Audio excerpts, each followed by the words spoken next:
Chers golfeurs, bonjour. Nouveau test à golf. Morgan 2.0. Nouveau produit vient de sortir. Voilà. Sort du camion, encore une fois. Quentin, tu peux nous en dire un mot? Morgan 2.0, faudra voir un petit peu avec l'architecture ce qu'ils nous ont proposé de mieux ce coup-ci, parce que déjà l'original était propre. Exactement. Et donc on va voir ce que ça donne. J'avoue que toujours intéressant avec leur forme. Et puis surtout, c'est toujours taillé dans le même bloc. Assez sympathique. Et puis il est presque face balance. Moi j'adore quand ça reste en équilibre comme ça. A tout de suite.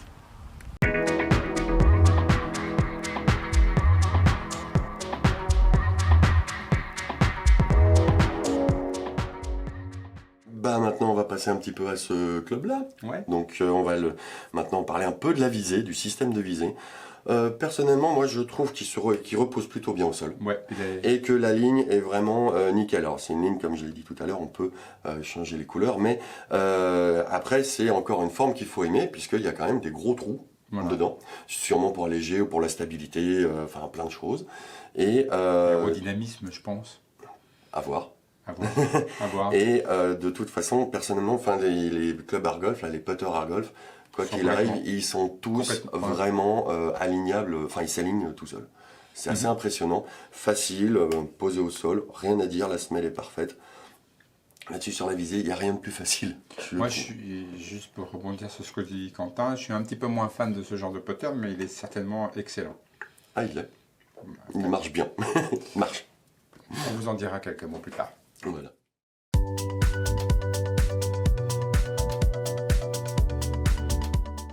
Quentin, on arrive à la stabilité. Et au moment d'inertie aussi. Ouais, au moment d'inertie. Les deux sont liés quand même. MOI. Oui, bien sûr, complètement. Tu peux nous en dire deux mots ou... Oui, alors il est lui aussi, comme tous les art golf, d'une stabilité hallucinante.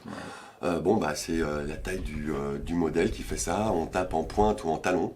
Le club vibre d'une façon limite imperceptible. Moi personnellement là-dessus, même dans le mouvement, là il n'y a pas de mouvement de tête de club bizarre à droite à gauche, c'est juste une fois qu'il est en mouvement, ça bouge tout seul. Moi personnellement, j'ai absolument rien à lui reprocher au niveau de la facilité, de la stabilité et du moment d'inertie qui doit être très conséquent. Complètement d'accord avec Quentin, pratiquement un face balance. Oui, assez agréable. Moi, c'est aussi un peu ma façon de putter. Donc, Ouais, moi aussi. Mais assez plus putter. Ouais, ça clairement.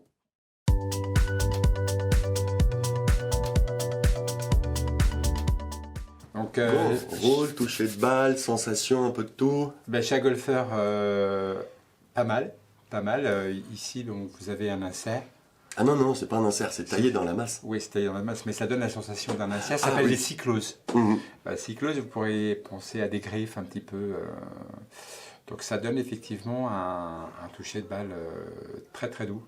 On a l'impression qu'effectivement, la balle, comme si on la touchait pas. C'est très léger. Très léger. J'ai trouvé ça, justement, comme tu as dit que c'était un insert, tu as absolument raison. On a l'impression que c'est un insert tellement le toucher de balle est doux. Et limite feutré. Feutré, oui. Limite feutré. Par contre, ça donne une roule à la balle qui est excellente.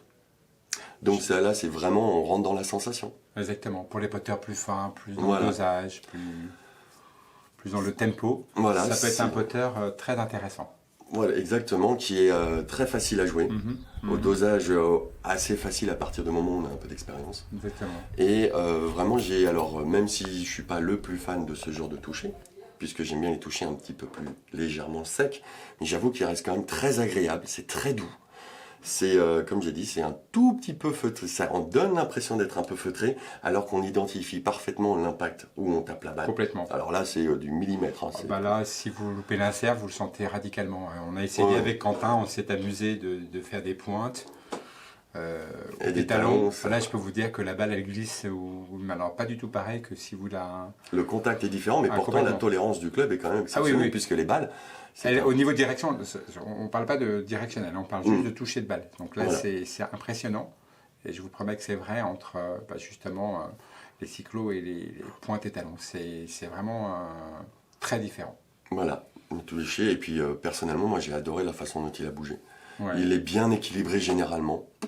C'est un club qui se putt quasiment tout seul. Art Golf, en fait, là-dessus, c'est pas leur fonds de commerce, mais disons que c'est leur gros joker, c'est vraiment leur putter. Ils sont dedans et ça fonctionne très très bien. J'ai pas vu un club raté chez eux. Ben, c'est une maison très sérieuse. Mhm. D'ailleurs, encore une fois, je remercie Olivier et la famille Collat parce que bon, ils sont toujours à la recherche, et innovants, à la fois dans le produit, dans la forme, dans plein de choses. Et j'appelle souvent Olivier, on s'est assez souvent au téléphone, on échange pas mal de choses et franchement, c'est une maison hyper sérieuse. Ah oui, là. Et chez Golfer, si jamais vous devez faire un petit casse avec votre carte bleue, n'hésitez pas à acheter un putter à golf. À le tester, et vous pouvez pas le modifier, mais à le mettre sur mesure avec il y a à la fois l'esthétique aussi. Complètement, parce que même moi, si c'est pas un modèle que j'affectionne beaucoup, j'ai pas mal poté. Bon, je préfère d'autres modèles, mais ça n'engage que moi, hein, c'est personnel. Comme je vous ai déjà dit plein de fois, la première chose le premier rapport que vous devez avoir avec un putter, c'est un coup de cœur. C'est-à-dire que vous pouvez avoir 500 putters autour de vous et puis vous ne savez pas pourquoi vous allez vers celui-ci. Donc voilà. Il y a un côté émotionnel, il y a un côté sensitif, il y a un côté on sait pas d'où ça vient. Peut-être moléculaire, je sais pas, peut-être comme je suis peut-être un peu branché dans la forêt de Brocéliande, Voilà. tel Merlin. Mhm. En tous les cas, on espère qu'on vous a enchanté tous ces tutos avec Airgolf. Voilà. Encore un grand merci à Quentin, à Franck. Merci à toi Jean-Philippe. À Vigolf et puis Airgolf et PGA France aussi qui nous permet de pouvoir enregistrer ces tutos, et sans eux on serait un petit peu pauvre en aussi, extérieur. En extérieur. Donc un grand merci à tout le monde. Voilà. Bon, à très bientôt sur Rally Golf, sur un green ou sur un parcours. Amis golfeurs, passez de bonnes vacances. Au revoir. Au revoir.